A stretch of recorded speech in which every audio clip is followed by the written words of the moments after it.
أعوذ بالله من الشيطان الرجيم بسم الله الرحمن الرحيم فإذا انسلخ الأشهر الحرم فاقتلوا المشركين حيث وجدتموهم وخذوهم واحصروهم واقعدوا لهم كل مرصد فإن تابوا وأقاموا الصلاة وآتوا الزكاة فخلوا سبيلهم إن الله غفور رحيم وإن أحد من المشركين استجارك فأجره حتى يسمع كلام الله ثم أبلغه مأمنه ذلك بأنهم قوم لا يعلمون صدق الله العظيم.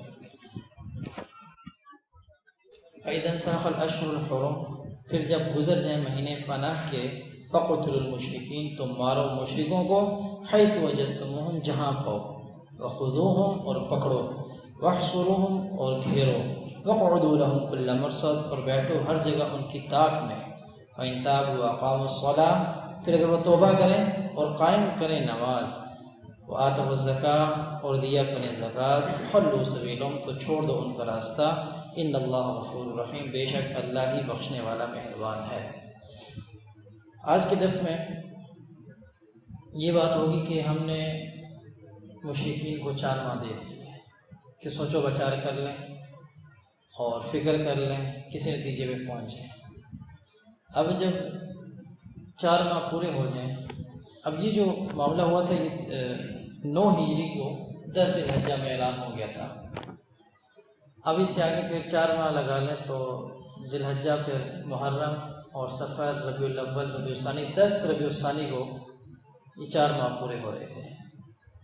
اور جب 4 ماہ پورے ہو جائیں اور یہ اللہ رب العزت کی اطاعت نہ کریں، اللہ کے نبی کے حکم کو نہ مانیں، اور سیاسی بالادستی جو مسلمانوں کی اس کو قبول نہ کریں، تو پھر ان کے ساتھ کیا کیا جائے؟ تو فرمایا کہ فقتلوا المشرکین، تم مارو مشرکوں کو۔ اچھا، اس سے پہلے یہ جو آ رہا ہے اشہر الحرم، جو محترم مہینے ہیں، حرام مہینے۔ اب یہ اشہر الحرم، ایک تو اشہر الحرم وہ ہیں کہ جو عام طور پر لوگ بیان کرتے ہیں۔ اس صورت کے آگے بھی وہ 4 مہینے آ رہے ہیں کہ کون سے 4 مہینے ہیں، جس میں 3 تو اکٹھے ہیں، جس میں ذی القعدہ ہے، ذی الحجہ ہے، محرم ہے، اور اس کے ساتھ ایک مہینہ جو ہے وہ رجب کا ہے۔ یہ 4 مہینے، ان 4 مہینوں کا معاملہ جو ہے اللہ رب العزت نے جب 12 مہینے بنا لیے، تو 12 مہینے بنانے کے بعد ان 4 مہینوں کو عزت اور محترم قرار دے دیا۔ تو اس میں یہ ہوتا تھا کہ مسلمانوں کو لڑائی کرنے کی اجازت نہیں تھی، کہ جہاد کرنے کی، جنگ کرنے کی اجازت نہیں تھی، کہ ان 4 مہینوں کے اندر نہیں کرنا۔ ہاں، اگر ان 4 مہینوں میں کفر کی طرف سے، مشرکوں کی طرف سے کوئی چھیڑخانی ہوتی ہے تو پھر اس کا ٹھیک ٹھیک جواب دینے کی اجازت تھی کہ اس صورت میں جواب دے سکتے ہیں، لیکن خود کوئی لڑائی کا پروگرام نہیں بنا سکتے۔ یہاں پر وہ اشہر حرم مراد نہیں ہے، یہاں پر وہ اشہر حرم مراد ہیں کہ جو موقع دیا گیا تھا مشرکین کو کہ 4 مہینے ہیں، اس میں سوچ و بچار کر لو اور اپنے بارے میں کوئی فیصلہ کر لو، کسی نتیجے پہ پہنچ جاؤ۔ یہاں پہ وہ 4 مہینے مراد ہیں، وہ دوسرے 4 مہینے مراد ہیں۔ وہ جو دوسرے 4 مہینے ہیں اس حوالے سے انشاءاللہ اسی صورت کے آگے جو ہے تفصیل اس کی آئے گی۔ تو فرمایا کہ فقتلوا المشرکین، تو پھر اگر یہ اللہ رب العزت کی اطاعت کے اندر نہیں آتے تو مارو، پھر ان کو قتل کرو۔ فقتلوا المشرکین حیث وجدتہم، جہاں پاؤ ان کو مارو، وخذوہم، اور پکڑو ان کو، مطلب ان کو قید کرو، ان کو پکڑو، واحصروہم، اور گھیرو، وقعدوا لهم كل مرصد، اور بیٹھو ہر جگہ ان کی طاق میں، مطلب جہاں کہیں پہ ملے بس ان کو پکڑنا ہے، ان کو گرفتار کرنا ہے، اور ان کی مطلب ہر قسم کی ان کے اوپر پابندیاں لگا دینی ہیں۔ اور یہ سب اس لیے نہیں تھا کہ کوئی جگہ کا معاملہ تھا، جائیداد کا معاملہ تھا، زمینوں کا چکر تھا، کوئی ذاتی دشمنی تھی، ایسے نہیں تھا۔ حضور اکرم صلی اللہ علیہ وسلم فرماتے ہیں کہ مجھے حکم دیا گیا تھا کہ امرت ان اقاتل الناس حتی یقولوا لا الہ الا اللہ، کہ مجھے حکم دیا گیا ہے کہ میں لوگوں کے ساتھ لڑوں، ان کے ساتھ قتال کروں، حتی یقولوا لا الہ الا اللہ، یہاں تک کہ وہ لا الہ الا اللہ نہ کہہ دیں، اللہ رب العزت کی جو حاکمیت ہے اس کو تسلیم نہ کر لیں، آپ علیہ السلام کی رسالت جو ہے اس کو مان نہ لیں۔ جب تک یہ کام نہ کر لیں تو مجھے حکم دیا گیا کہ میں کیا کروں، ان لوگوں کے ساتھ لڑتا رہوں۔ اور یہ اس وجہ سے نہیں ہے کہ یہاں پر کوئی جائیداد کا مسئلہ تھا کہ جہاں پہ مشرکین نے بس ان کو مارو، ان کا گھیراؤ کرو اور ان کو گرفتار کرو، ایسا ہے، یہ معاملہ نہیں تھا۔ اس لیے یہ حکم اللہ کے نبی کو دیا گیا ہے، اللہ کے نبی کو یہ حکم دیا گیا تھا کہ آپ نے کیا کرنا ہے، جب تک جہاد کا اصل مقصد یہ ہوتا ہے کہ اللہ رب العزت کا کلمہ بلند ہو جائے. دیکھیں ایک ہے جہاد، ایک ہے تبلیغ، ان دونوں کا الگ الگ مقصد ہے. یہ بات ذہن نشین کر لیں کہ اللہ رب العزت کا دین جو بلند ہوگا اس کو جو تقویت ملے گی وہ جہاد سے ملے گی، اور دین کی جو اشاعت ہوگی وہ تبلیغ سے ہوگی.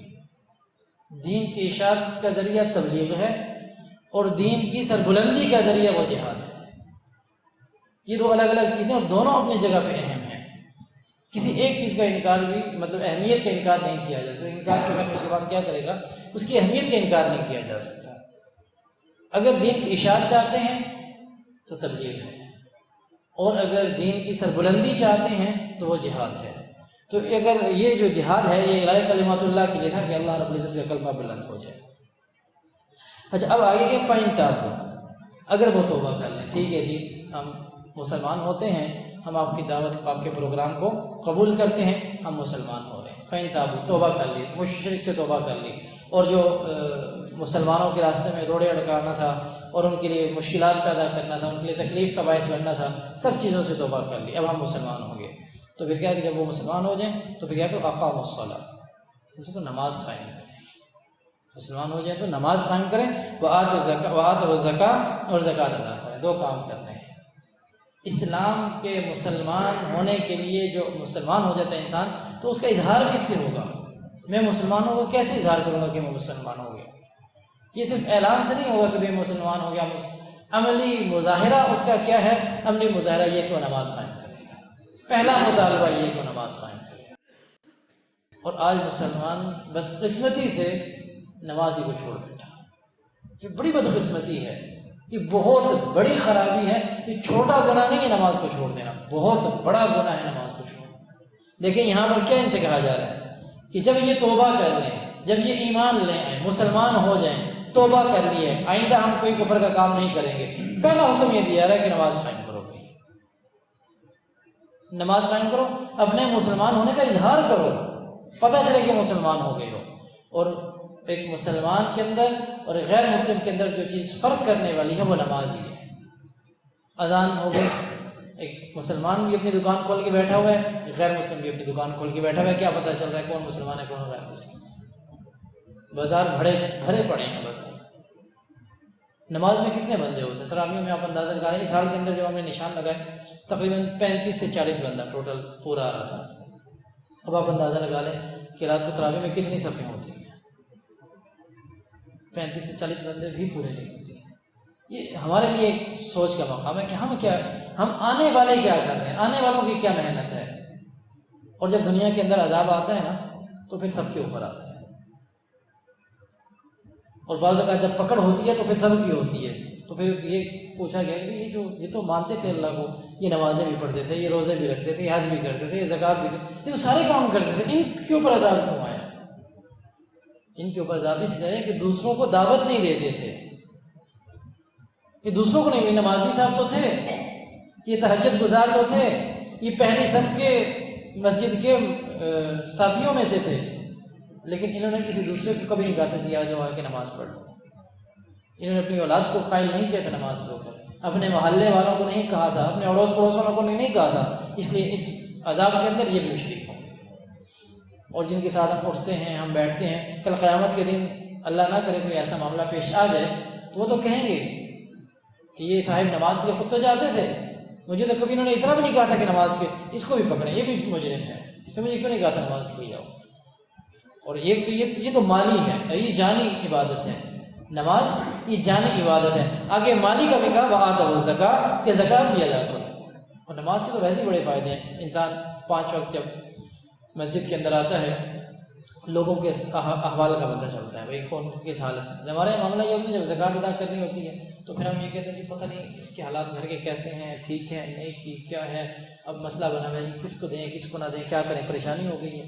اور وہ کیوں ہوتی ہے؟ بڑی وجہ اس کی یہ ہوتی ہے کہ ہم مسجد کے اندر ہمارا تعلق قائم نہیں ہوتا. ایک دوسرے کے حوالے کا پتہ چلتا ہے، ایک دوسرے کے طبیعت و خیریت کا دریافت ہو جاتا ہے، ایک دوسرے کے گھر کے معاملات کا پتہ چل جاتا ہے کیا معاملہ چل رہا ہے. اور پھر آج کل کے اعتبار سے تو بہت بڑی جو ہے نا یہ صفائی ستھرائی کا جو کہتے ہیں جی ہر وقت ہاتھ دھونے چاہیے، 20 سیکنڈ تک ہاتھ دھویں، یہ کریں وہ کریں. وہ تو وضو بندہ 5 دفعہ وضو کرتا ہے اور پاک صاف رہتا ہے، تو تو اس سے بڑا اور کیا حفاظتی تدبیر ہے؟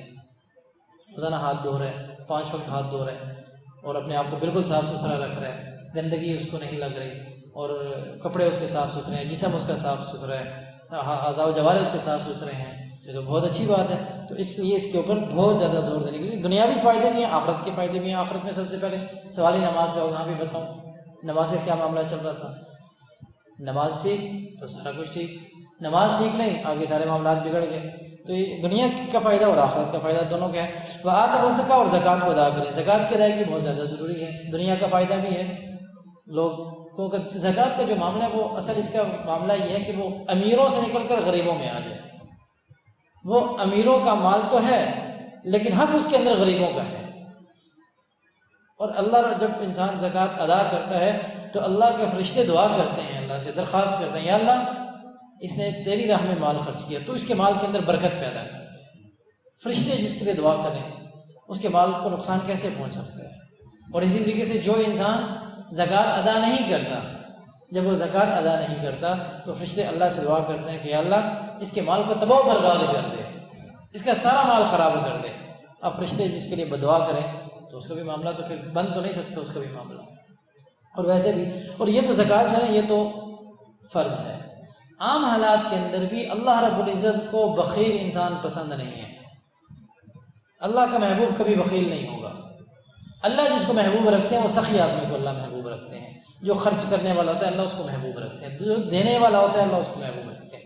تو جو امیر لوگ ہیں ان کو سخی ہونا چاہیے، اور جو غریب لوگ ہیں ان کو قناعت پسند ہونا چاہیے، تھوڑے کے اوپر گزارا کرنے والے ہوں، اور کوشش یہ کرے جہاد نہ پھیلایا جائے، درخواست کسی کے سامنے نہ کی، اللہ کے سامنے رویا جائے، اللہ کے سامنے اظہار کیا جائے، اللہ سے ہی مانگا جائے۔